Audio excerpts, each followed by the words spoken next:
I know that this methods versus computed versus watchers thing can be very confusing, so it's time for a short summary.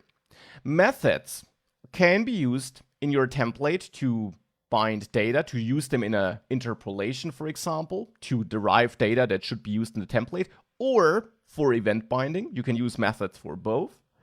And if you use them in the data binding use case, so if you use them between curly braces, for example, to outsource logic from the template to your Vue instance, then the method is executed for every re-render cycle of the component. So whenever something changes and the template is re-evaluated, every method that's called in the template will be called again. That's what I showed you a couple of lectures ago. And therefore, you should use methods primarily for event binding. There, it's a no-brainer. You always use them.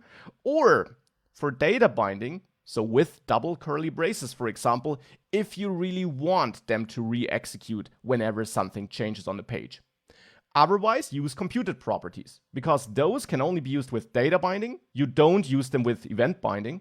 And computed properties are great to derive data that's based on other data, with the advantage that they will only be re-evaluated and re-executed by Vue if the dependent data changed. So if the data used inside of the computed property changed, they will not be re-evaluated if some other data changed.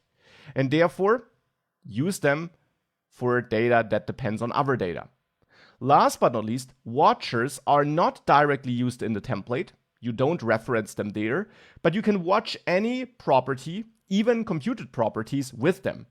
And that allows you to run code in reaction to some change data. For example, to send a HTTP request, set a timer, store something in local storage, whatever it is.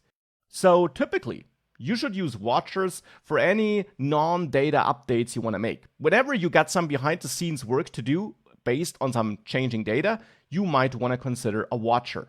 Amongst the three, watchers are probably the feature you'll use the least, because you need methods all the time with event binding and computed properties for outputting data that depends on other data.